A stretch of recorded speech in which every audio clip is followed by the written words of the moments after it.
गृहस्थ के लिए बहुत अच्छा उदाहरण है।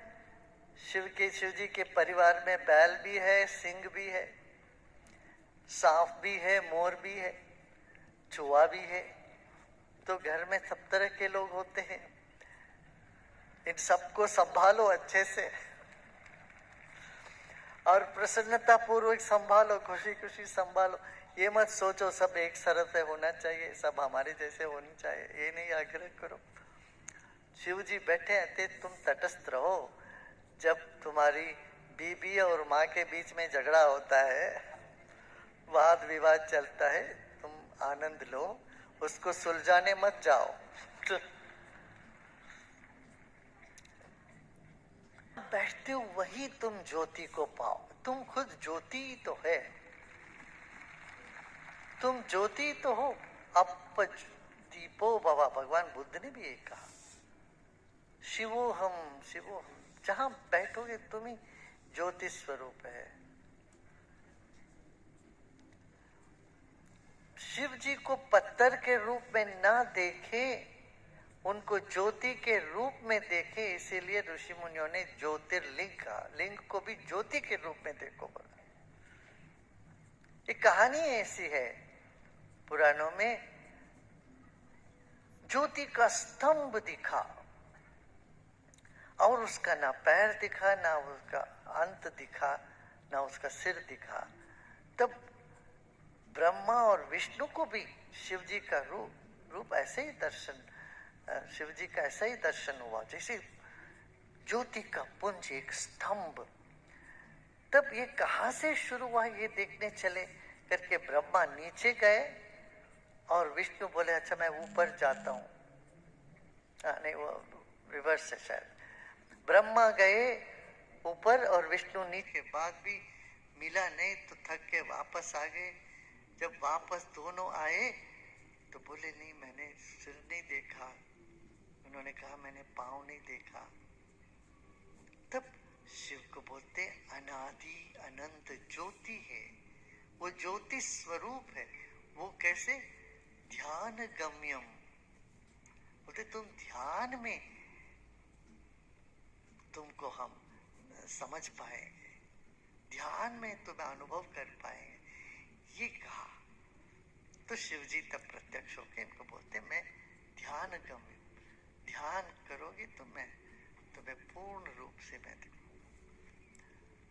इसलिए आज जो अज है, अनादि, अज माने जिनका जन्म नहीं हुआ, और जो अनंत है, जिसका कभी अंत नहीं है, मृत्यु नहीं है, नाश नहीं है, ऐसे अविनाशी तत्व ही शिव तत्व है।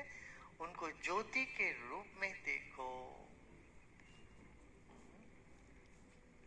ये कहा गया है। और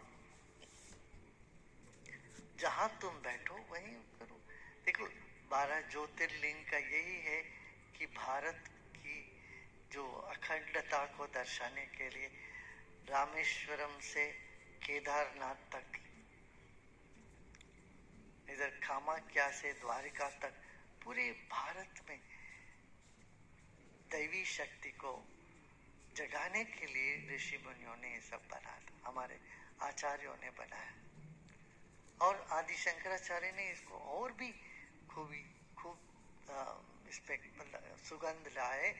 क्या किया उन्होंने?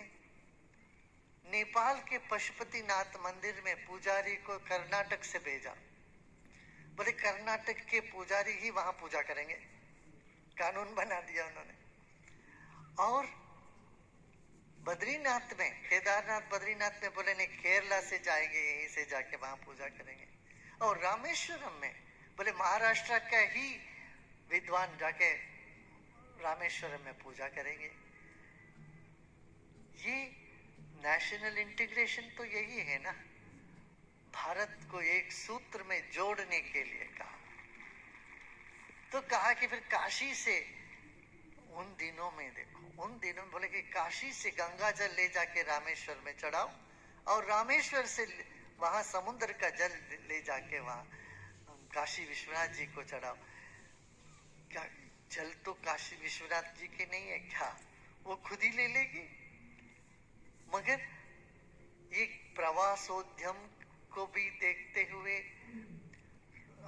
तीर्थ यात्रा का पिलग्रिमेज जिसको बोलते हैं, इसको बढ़ाने के लिए भी एक उद्देश्य से ऋषि मुनियों ने कहा ये सब प्रवास करो। कि देखो प्रवास से ज्ञान की वृद्धि होती है।